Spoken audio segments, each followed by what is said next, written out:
Hello everyone, कैसे हो आप सब लोग। आज हम बात करने वाले हैं कि ट्रेडिंग में अगर कोई लॉस कर रहा है तो कब तक वो मार्केट में लॉस में रहने वाला है, और अगर कोई दूसरा ट्रेडर मार्केट में प्रॉफिट कर रहा है तो वो कब तक मार्केट में प्रॉफिट में रहने वाला है। यानी कि लॉस एंड प्रॉफिट का ब्रेक इवन पॉइंट कौन सा होता है, कब कोई ट्रेडर प्रॉफिट से लॉस में चला जाता है और कब कोई ट्रेडर लॉस से प्रॉफिट में आ जाता है। अब देखिए, इसके लिए एक बेसिक पॉइंट बनता है, वो कौन सा होता है, नंबर 4। ये नंबर आप हमेशा ध्यान रखिए। अगर आपके 4 ट्रेड लगातार सही हो जाते हैं, अगर आपके 4 ट्रेड लगातार सही हो जाएंगे, आप लॉस से प्रॉफिट में आ जाओगे, ठीक है। और अगर आपके प्रॉफिट आप मार्केट के अंदर बना रहे हो और आपके 4 ट्रेड लगातार गलत हो जाएंगे तो आप मार्केट में क्या हो सकते हो, लॉस में जा सकते हो। कब जा सकते हो, आने वाले 10 ट्रेड के अंदर। कैसे बोल रहा हूं मैं ये बात कि अगर आप 4 ट्रेड मार्केट में प्रॉफिट बना रहे हो, आप लॉस कर रहे थे काफ़ी दिनों से, लेकिन आपके लगातार 4 ट्रेड सही हो गए, तो आप मान के चलिए कि आने वाले 10 दिनों में आप क्या बन सकते हो, लॉस से प्रॉफिट में आ सकते हो। आप आने वाले दिनों में प्रॉफिटेबल ट्रेडर मार्केट के अंदर बन सकते हो। वैसे हम दूसरा उल्टा कर लेते हैं। ये तो क्या हुआ, लॉस से प्रॉफिट में गया। एक ट्रेडर ऐसा जो प्रॉफिट मार्केट के अंदर बना रहा था, लेकिन उसके 4 ट्रेड लगातार गलत हो गए। तो 4 ट्रेड अगर लगातार गलत होंगे तो उसमें क्या होगा, वो पहले प्रॉफिट बना रहा था, अगर उसके 4 ट्रेड गलत हुए तो वो क्या हो जाएगा, लॉस मेकिंग ट्रेडर बन सकता है। कब बन सकता है, आने वाली 10 ट्रेड के अंदर। इसको आप थोड़ा और एक्सटेंड कर सकते हो। अगर कोई ट्रेडर 4 दिन लगातार प्रॉफिट बना लेता है, यहाँ पे हम डे की बात करेंगे, ठीक है, यहाँ पे हम ट्रेड की बात कर रहे थे, यहाँ पे हम डे की बात करेंगे। अगर आप 4 दिन लगातार मार्केट में प्रॉफिट बना लेते हो तो आप आने वाले 10 दिनों में प्रॉफिटेबल ट्रेडर मार्केट के अंदर बन सकते हो। अगर आप 4 दिन लगातार लॉस कर रहे हो तो उसमें क्या हो सकता है कि आप ऑलरेडी प्रॉफिटेबल ट्रेडर थे, लेकिन आप आने वाले 10 दिनों में लॉस मेकिंग ट्रेडर मार्केट के अंदर बन सकते हो। इसके लिए आपको एक बात का जरूर ध्यान रखना है कि यहाँ पे जो मैं आरआर ले रहा हूँ मार्केट में, वो ले रहा हूँ 1 बाई 1 की। अगर यही आरआर यानी कि आप जो रिस्क रिवार्ड मेंटेन करते हो मार्केट के अंदर, लॉस कितना लेते हो प्रॉफिट कितना लेते हो, उसके अकॉर्डिंग भी नंबर ऑफ ट्रेड या फिर जो नंबर ऑफ डे उसका ऊपर नीचे हो सकता है। अगर आप 1 बाई 2 ले रहे हो तो उसमें अलग रहेगा, 1 बाई 3 ले रहे हो तो उसका अलग रहेगा।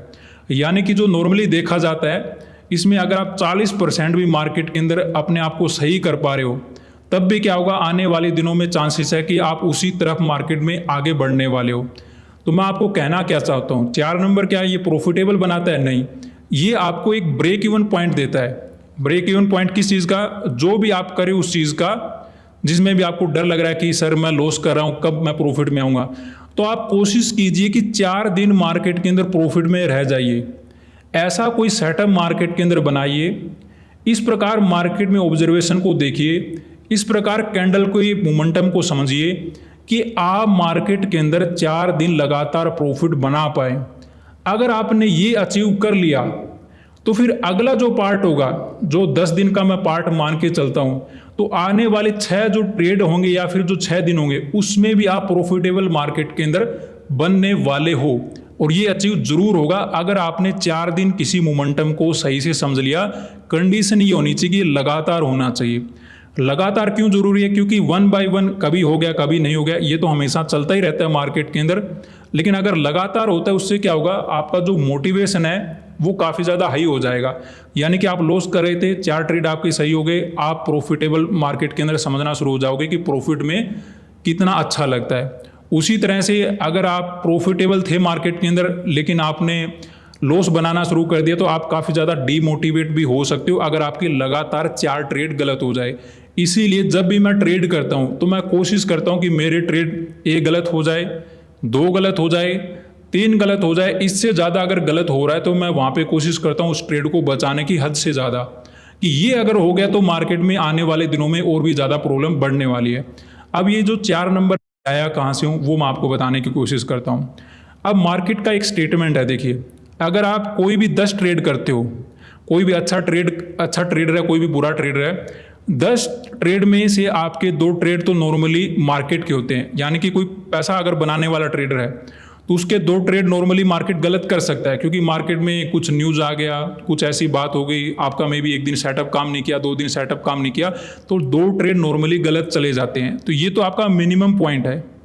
ऐसे ही अगर कोई ट्रेडर ऐसा है जो मार्केट के अंदर लॉस कर रहा है, जिसका पैसा जा रहा है, तो उसके भी ऐसे होंगे कि 2 ट्रेड सही हो जाएंगे, भले उसका सेटअप कितना भी खराब हो, कितना भी वो लालच से काम कर रहा हो, लेकिन 2 ट्रेड उसके नॉर्मली क्या हो जाते हैं, सही हो ही जाते हैं। तो आपको इससे क्या मिलता है कि 2 नंबर तो ये जस्ट एक मिनिमम लेवल है। इसी लेवल को अगर हम बढ़ाएंगे, यानी कि यहाँ पे 2 का 4 कर देंगे, यानी कि ये लॉस मेकिंग ट्रेडर था, लॉस से क्या करा है, 2 से इसने 4 कर दिए, यानी कि एक जो एवरेज था ना, उससे ये ऊपर आ गया। तो ऊपर आ गया तो कहाँ पर आ रहा है, ब्रेक इवन पॉइंट के ऊपर आ रहा है। तो अगर ब्रेक इवन पॉइंट के ऊपर आ रहा है और लगातार ऐसा कर पा रहा है, यानी कि मार्केट में देखिए 1 दिन बनाना, 2 दिन बनाना, फिर भूल जाना, मार्केट में पैसा नहीं बना, फिर 1-2 दिन दोबारा बन गया, वो बात अलग होती है। लेकिन लगातार अगर 4 दिन बन गया आपका पैसा, तो प्रोबेबिलिटी बहुत ज़्यादा हाई हो जाती है कि आप सही डायरेक्शन में जा रहे हो। अब मैं आपको ये बात क्यों बता रहा हूँ कि 2 है 4 है, ये इसलिए बता रहा हूँ कि कभी कभी क्या होता है कि हम मार्केट के अंदर लॉस कर रहे हैं, लेकिन कुछ ऐसे दिन आते हैं, कुछ ऐसे मंथ आते हैं, कुछ ऐसे ट्रेड आपको मिल जाते हैं, कुछ ऐसा सेटअप आपको मार्केट के अंदर समझ में आ जाता है, जिसमें आपको 4 ट्रेड आपके लगातार सही हो जाते हैं। तो मैं चाहता हूं कि उस चीज़ के ऊपर आपको फोकस करना है, क्योंकि वो ऐसी चीज़ है जो आपको आगे ले जाएगी। अदरवाइज क्या होता है, हमारा जो टारगेट होता है ना, वो बहुत बड़ा होता है। हम क्या देखना शुरू कर देते हैं कि मेरा तो इस महीने भी प्रॉफिट नहीं बना, पिछले भी नहीं बना, इसमें भी नहीं बना। मैं कह रहा हूं आपको महीने मंथ छोड़ दीजिए, आप लगातार 4 दिन या फिर 4 ट्रेड 10 में से किसी भी तरीके से इस प्रकार का अब एक पोर्टफोलियो बनाइए। अगर मैं आपको थोड़े और ज़्यादा इसको एक्सटेंड करूं, तो अगर आप 1 साल में प्रॉफिटेबल बनना चाहते हो, तो मैं कहता हूं आप 4 महीने लगातार प्रॉफिटेबल मार्केट के अंदर रह जाओ। कम या ज़्यादा कोई मैटर नहीं करता, बस आपको प्रॉफिटेबल रहना है। लगातार आप निकाल दो मार्केट के अंदर प्रॉफिट 4 महीने, मैं आपको कहता हूं कि आप 1 साल में प्रॉफिटेबल ट्रेडर मार्केट के अंदर बन जाओगे। इसका उल्टा ले लो, अगर आप 4 महीने मार्केट के अंदर लॉस करोगे, तो हो सकता है आने वाले जो साल में भले आपने पीछे कितना भी अच्छा किया होगा, लेकिन अगर आपके 4 मंथ लॉस में चले गए, तो समझ लेना कि प्रॉब्लम आ चुकी है, आपको थोड़ा सा मार्केट को दोबारा से एनालाइज करना पड़ेगा। तो ये हमारे लिए 4 नंबर काफ़ी ज़्यादा इंपॉर्टेंट है, क्योंकि 2 महीने 2 ट्रेड या 2 दिन कुछ भी हो सकता है मार्केट के अंदर, किसी भी कारण से हो सकता है। आपने उसमें कितना सही किया हो, गलत किया हो, कोई मैटर नहीं करता, लेकिन ये आपका ब्रेक इवन पॉइंट है, आपको यहाँ पर पहुँचना है। हम क्या करते हैं, बड़ा बड़ा टारगेट रख लेते हैं, इस महीने मैं इतना करूँगा, वो करूँगा। नहीं करना हमें इस महीने, हमें बस 4 दिन करना है, 4 ट्रेड में करना है। अगर हम ऐसा कर पाए तो मार्केट में हमें कोई नहीं रोक सकता। उसके लिए आपको क्या क्या मेहनत करना पड़ेगा, अपना सेटअप बनाना पड़ेगा, ऑब्जर्वेशन करना पड़ेगा, मार्केट को सीखना पड़ेगा। वो आप अपने अपने हिसाब से देख लो कि आपको क्या क्या चीज़ें अच्छी लगती है, कौन सा सेटअप आपको समझ में आता है, क्या क्या बातें आपको समझ में आती है। जैसे मैं आपको छोटी छोटी बातें बता देता हूँ। जैसे मान लेते हैं कि यहीं पे हम कोई सेटअप बनाना चाहते हैं मार्केट के अंदर। इसमें क्या सेटअप बन सकता है, आपको अगर 4 दिन प्रॉफिटेबल लगातार मार्केट के अंदर रहना है। एक तो देखिए नॉर्मल जो सेटअप होता है वो ऐसा बनता है कि एक मार्केट ने रेंज बना रखा है, रेंज के बाद आपको क्या करना है, फ्लैट ओपन हुआ, ब्रेकडाउन हुआ, आप मार्केट के अंदर सेलिंग का ट्रेड बनाओगे, आपका प्रॉफिट बन गया, ऐसा कोई सेटअप बन गया। हो सकता है गैप डाउन ओपन हो जाए, गैप डाउन में क्या करोगे, आपको रिट्रेसमेंट का वेट करना पड़ेगा, क्योंकि जब गैप डाउन ओपन होगा ना सीधा, तो उसमें दूसरे लोग भी सेल कर सकते हैं। ऐसी बातें आप ऐड कर सकते हो कि सीधा गैप डाउन ओपन हो गया, क्या होंगे, दूसरे लोग भी अचानक से सेल कर सकते हैं, उसमें मैं रिट्रेसमेंट में सेल करूंगा, ताकि थोड़े वो दूसरों को एसएल मार्केट खा जाए और फिर दोबारा से मार्केट गिरे तो मेरा अच्छा प्रॉफिट मार्केट के अंदर बने। ऐसा बना सकते हो। कोई ब्रेकआउट का आप बना सकते हो। इससे भी ज़्यादा आप क्या देख सकते हो, मोमेंटम को समझ सकते हो। मोमेंटम को कैसे समझते हैं, आप एक एक पॉइंट को पकड़ लो मार्केट के अंदर। पॉइंट को किस चीज़ को पकड़ना है, सीधा यही देखना है कि मार्केट में काम कैसे होता है। अब जैसे ये चार्ट देख लीजिए, आपको दूर जाना ही नहीं है, ये चार्ट देख लीजिए। यहाँ पे आप ज़्यादा दूर मत जाइए, इस चार्ट के ऊपर, स्ट्रक्चर के ऊपर ध्यान दीजिए कि यहाँ पे क्या क्या चला है। एक तो देखिए यहाँ पे मार्केट ने छोटा सा डबल बॉटम बनाया, उसके बाद ऊपर गया, ऊपर जाने के बाद मार्केट दोबारा से नीचे आ गया। यानी कि यहाँ पे जो बायर, अगर किसी ने बाइंग करने की कोशिश किया, उसका कोई फ़ायदा नहीं, वो ख़त्म हो गया यहाँ पे। अब यहाँ पे देखिए मार्केट ने क्या बनाया, डबल टॉप लगा रखा है। डबल टॉप इसने कैसे लगाया, आपको कैसे एनालाइज करना होगा कि मार्केट पहले ऊपर जा रहा था, ऊपर जाने के बाद जो अपना एक लास्ट का जो हाई वगैरह बनाया था, मार्केट ने उस लेवल का ब्रेकआउट किया। ब्रेकआउट करने के बाद मार्केट थोड़ा सा सस्टेन किया, उसके बाद यहाँ पे नीचे आ गया। जब नीचे आ रहा था मार्केट के अंदर जो कैंडल बन रहे थे बहुत ही ज़्यादा फास्ट बन रहे थे। फास्ट कैंडल किस चीज़ को इन्वाइट करता है? मार्केट के अंदर सेलर को इन्वाइट करता है। और एक जो मार्केट के अंदर क्या होता है, इस प्रकार की मोमेंटम के बाद रिट्रेसमेंट को देखकर क्या करते हैं, दूसरे लोग मार्केट के अंदर बाइंग भी करने की कोशिश करते हैं कि मार्केट ऊपर गया, रिट्रेसमेंट हुआ, रिट्रेसमेंट के बाद फिर से ऊपर जा रहा है तो यहाँ पे बायर भी मार्केट के अंदर आने की कोशिश करते हैं। तो इस प्रकार आपको क्या नज़र आ रहा है, डबल टॉप बना, यहाँ पे मार्केट ने रिजेक्शन दिया, रिजेक्शन में सेलर आए होंगे, लेकिन सेलर को मार्केट ने निकाला होगा। निकालते वक्त मार्केट ने क्या ध्यान रखा है, जो यहाँ पे कैंडल बनाए एक एक मिनट के, अगर आप इसको थोड़ा सा जूम इन करोगे तो आपको क्या नजर आएंगे, कंटिन्यू ग्रीन कैंडल बनाए हैं। कंटिन्यू ग्रीन कैंडल से क्या होता है आपको समझ में आता है? यहाँ पर अगर किसी ने सेल किया, मान लेते हैं उसने, ज़्यादा तो नहीं मानते हैं, 100 रुपये का किसी ने पुट बाय किया, मार्केट थोड़ा सा प्रॉफिट दिखाया, 100 से मान लेते हैं 103 गया, 105 चला गया, 105 से जब वो कम करना शुरू करेगा ना तो सीधा देखिए 95, 94 ऐसे वो कम करना शुरू करेगा और वो लगातार कम करे। तो इससे क्या होता है, काफ़ी ज़्यादा डर पैदा होता है और बायर को क्या आता है, लालच आता है कि मेरा कॉल ऊपर जा रहा है, ये कर रहा है, मैं यहाँ पे बाय कर लेता हूँ, यहाँ पे बाय कर लेता हूँ। तो यहाँ पे क्या होते हैं, बायर को मार्केट अच्छे से ट्रैप कर लेता है, सेलर को मार्केट निकालता है। तो ऐसे में आपको क्या ध्यान रखना होगा कि अगर ये मोमेंटम काम करेगा, अगर ये मोमेंटम काम करेगा तो इसमें क्या कंडीशन आपको देखने को मिलेगी। एक तो देखिए इस रेंज के ऊपर मार्केट बिल्कुल भी नहीं जाना चाहिए। आपका ये क्या हो गया 50, 625 एक रेजिस्टेंस लेवल भी हो सकता है। एक रेजिस्टेंस लेवल आपको मिल गया, उसके बाद मार्केट नीचे आ गया, नीचे आने के बाद कोई रिट्रेसमेंट को पकड़ लो, यहाँ पे 550 हो गया, फिर यहाँ पे 500 का लेवल हो गया। अब 500 के आसपास तो हमें सेलिंग वगैरह करना नहीं है। तो ऐसे में ये आपका क्या हो चुका है, रेजिस्टेंस लेवल हो चुका है। यानी कि रेजिस्टेंस लेवल क्या हो गया, आपका यहाँ पे एसएल रखा जा सकता है। तो अगर आप यहाँ पे एसएल रख सकते हो, आपका यहाँ पे कोई सेटअप बनना चाहिए। कैसा सेटअप बनना चाहिए कि यहाँ पे अगर 100 पॉइंट का मेरा एसएल बैठ रहा है, 100 से 150 पॉइंट का क्या मैं एसएल यहाँ पे ले सकता हूँ मार्केट के अंदर? ले सकते हो तो आप ट्रेड लेने वाले हो। अगर नहीं ले सकते तो आपको क्या करना पड़ेगा, एसएल छोटा करना पड़ेगा। एसएल छोटा कैसे करोगे, जैसे ये पॉइंट है, यहाँ तक मार्केट आ गया, अब मान लेते हैं गैप डाउन भी ओपन हो गया 50 से 100 पॉइंट, तो मान लेते हैं टोटल ये डिस्टेंस बन गया, यानी कि ये कंप्लीट डिस्टेंस आपका हो गया। कौन सा डिस्टेंस हो गया, ये तो आपका वो था जो रेजिस्टेंस लेवल है जहाँ पे आप एसएल रखने वाले थे। यहाँ पे क्या हो गया, मार्केट बाई चांस मान लेते हैं ओपनिंग दे दिया, अब इतना बड़ा आप एसएल मार्केट में रखना नहीं चाहते, आसपास यहाँ पे 50-500 का लेवल भी है, तो आप क्या करोगे, ये जितने भी पॉइंट है ना उनका 50% तोड़ दोगे मार्केट के अंदर। मान लेते हैं ये कितने पॉइंट है, 400 से मान लेते हैं 700, थोड़ा ज़्यादा 300 लगा लेते हैं, मान लेते हैं, ये नॉर्मली इतना है नहीं, लेकिन मान लेते हैं 300 पॉइंट का ये जोन है। तो 300 पॉइंट में आप क्या करोगे, 150 पॉइंट आप कर दोगे। 150 पॉइंट के ऊपर आप अपना एसएल रखने की कोशिश करोगे। उसमें अगर आप प्रॉफिटेबल ट्रेडर हो तो पूरा रिस्क ले सकते हो, अगर आप प्रॉफिटेबल ट्रेडर नहीं हो तो उसमें क्या कर लोगे, अगर आपका एसएल बड़ा बैठ रहा है तो आप क्वांटिटी भी क्या कर दोगे, हाफ कर दोगे। ठीक है, तो ऐसे क्या हो जाएगा, एक सेटअप बन जाएगा। सेटअप कैसे बना, हमने क्या क्या देखा, पहले तो देखिए हमने एक रेंज वाला सेटअप बनाने की कोशिश किया, वो मैंने आपको समझाया।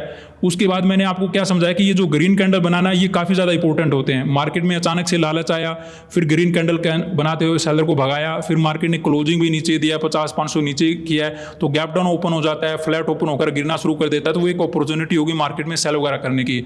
लेकिन उसमें एसएल अगर आपको बड़ा लग रहा है तो मार्केट में आपको 150 पॉइंट का, जैसे मैंने आपको समझाया, हाफ कर देना उस चीज़ को। अगर आप बड़ा एसएल ले सकते हो तो इस प्रकार का एसएल आपका हो जाएगा कि ये मेरा पॉइंट हो जाएगा, मान लेते हैं मार्केट यहाँ पे ओपन हो जाता है, और भी अच्छी बात है आपके लिए। तो इस प्रकार क्या देखना पड़ेगा, आपको मोमेंटम को समझना पड़ेगा। जितना ज़्यादा मोमेंटम को समझोगे उतना ज़्यादा आप मार्केट में क्या कर पाओगे, अपना आप को अच्छा कर पाओगे। और कहाँ तक अच्छा करना है, 4 नंबर का ध्यान रखना। 4 ट्रेड आप सही कर दो, 4 दिन आप मार्केट में प्रॉफिटेबल ट्रेडर रह जाओ, क्या हो जाएगा, आपका पूरा मंथ भी ठीक हो सकता है। इस 4 ट्रेड से क्या होगा, आपका पूरा मंथ भी ठीक हो सकता है। कैसे होगा, 4 ट्रेड से आपको 10 ट्रेड में हिम्मत मिल जाएगी, 10 में से हो सकता है 6 से 7 ट्रेड आप सही निकाल दो, फिर 7 में से अगला ट्रेड आपको धीरे धीरे बढ़ना शुरू हो जाएंगे, तो पूरा मंथ आपका सही हो जाएगा। तो यहीं से सब कुछ एक साइकोलॉजी क्या हो जाता है, मेंटेन हो जाता है। और मार्केट के अंदर पूरा गेम साइकोलॉजी का है, इससे ऊपर यहाँ पे कुछ भी नहीं है। अगर आप साइकोलॉजिकल सही सोच रहे हो तो मार्केट के अंदर सही जाओगे, अगर गलत सोच रहे हो तो मार्केट के अंदर गलत हो जाओगे। जैसे हमने यहाँ पे देखा था मार्केट के अंदर, आपको याद ही होगा कि मार्केट ने ये कैंडल बनाया है, इतना बड़ा कैंडल मार्केट ने रेड बना दिया। रेड बनाने के बाद भी हमने कॉल साइड का पोर्शन यहाँ पे बना लिया। अब डर तो लगता है कि मार्केट यहाँ पे नीचे आ सकता है। क्यों नीचे आ सकता है, क्योंकि रेजिस्टेंस लेवल के आसपास अगर इसको आप जूम इन करोगे तो आपको क्या नजर आएगा कि यहाँ पे एक रेजिस्टेंस लेवल था, मार्केट यहाँ से गिर सकता है, यहाँ से गिर सकता है, ऑलरेडी ऐसा कर भी रहा था, लेकिन फिर भी हिम्मत करके आपको क्या करना पड़ता है, कॉल यहाँ पे लेना पड़ता है, क्योंकि आपका सेटअप बोल रहा है। देखिए मार्केट में ट्रेड गलत क्यों होता है, ये भी आप नोट कर लो। ट्रेड गलत 2-3 रीज़न होते हैं जिस वजह से ट्रेड अपना गलत हो जाता है। पहला रीज़न होता है कि हम लालच के कारण क्या कर लेते हैं, ट्रेड पहले ले लेते हैं। एंट्री कभी बनना था लेकिन लालच आ गया, पहले ट्रेड ले लिया, तो एक ग्रीड आपको छोड़ना पड़ेगा। दूसरा क्या होता है, डर के कारण ट्रेड सही चल रहा था लेकिन छोटा मोटा रेड कैंडल आया, अचानक से कोई मार्केट घूमता हुआ नजर आया, हमने डर के मारे अपना ट्रेड सही जाने वाला था वो ट्रेड कट कर दिया, तो डर के कारण अपना ट्रेड गलत हो गया। एक ऐसा होता है जब हमारा सेटअप ही काम नहीं करता, ठीक है। तो इन 2-3 चीज़ों के ऊपर आपको ध्यान देना पड़ेगा कि थोड़ा लालच कम करो, डर को कंट्रोल करने की कोशिश करो और सेटअप अपना ठीक बनाओ। सेटअप ठीक कैसे बनाना है, मोमेंटम को देखकर बनाओ, चीज़ों को सीखो कि मार्केट काम कैसे करता है। सपोर्ट रेजिस्टेंस समझ में आता है, सपोर्ट रेजिस्टेंस के ऊपर काम करो। एसएल हंटिंग समझ में आता है, एसएल हंटिंग के ऊपर काम करो। ज़्यादा दूर नहीं जाना आपको। नंबर 4 आप याद रखना, और ये काम करेगा आपके लिए, मेरे लिए, सभी के लिए काम करेगा कि हाँ, अगर हमारा जो 4 ट्रेड लगातार सही हो जाते हैं, या फिर 4 दिन हम प्रॉफिटेबल हो जाते हैं, या फिर 4 हफ्ते हम प्रॉफिटेबल रह जाते हैं, तब भी हम 3 महीने तक आराम से काम चला देंगे। ये भी आप नोट रख लेना। तो ऐसे ऐसे आपको एक्सटेंड करते रहना है और ये काम करे, ऐसा नहीं कि ये नंबर काम नहीं करेगा, क्योंकि 10 में से 2 ट्रेड आपके नॉर्मली गलत होंगे। इस चीज़ को आप नहीं रोक सकते। कभी हो सकता है 10 के 10 सही हो जाए, कभी 10 के 10 गलत हो जाए, लेकिन नॉर्मली आपको ये नंबर जरूर देखने को मिलेगा कि 2 ट्रेड आपको लगातार, ऐसा नहीं होगा कि 10 ट्रेड आपके सही हो रहे, 2 ट्रेड नॉर्मली गलत मार्केट कर ही देता है, क्योंकि मार्केट के अंदर न्यूज़ वगैरह हमेशा रहता ही है। तो इस वजह से आपको ये ध्यान रखना है कि 10 से हमें ऊपर जाना है, और 10 में से कितना ऊपर जाना है, बस 2 की एवरेज को तोड़ना है। जिस दिन एवरेज को तोड़ दिया हमने, अपनी जो बेड़ियाँ उनको तोड़ देंगे, चाहे वो लॉस की है चाहे वो प्रॉफिट की है। जो लॉस वाले ट्रेडर उनको खुश होना चाहिए कि आपने एक एवरेजिंग पॉइंट से ऊपर निकल गए। जो प्रॉफिटेबल ट्रेडर हैं उनको क्या ध्यान देना चाहिए कि मार्केट के अंदर आप थोड़ा सा समझ लें कि ट्रेड आपको गलत नहीं करना है, थोड़ा सा और भी संभल कर काम करना होगा, सेटअप के ऊपर फोकस करना होगा अगर आपके 2 से ट्रेड ज़्यादा गलत हो रहे हैं। तो यही बातें आपको ध्यान रखनी है। सेटअप वगैरह कैसे बनाना है वो मैंने थोड़ा बहुत आपके साथ डिस्कस किया, और जो साइकोलॉजी पॉइंट होता है कि कैसे एक जो लॉस वाला ट्रेडर है वो प्रॉफिट में कैसे आ सकता है, उसके बारे में मैंने आपके साथ डिस्कस करने की कोशिश किया। तो आज को हम यहीं पे क्लोज करते हैं, और कोशिश कीजिए कि इस पॉइंट को आप अचीव कर पाओ। धन्यवाद।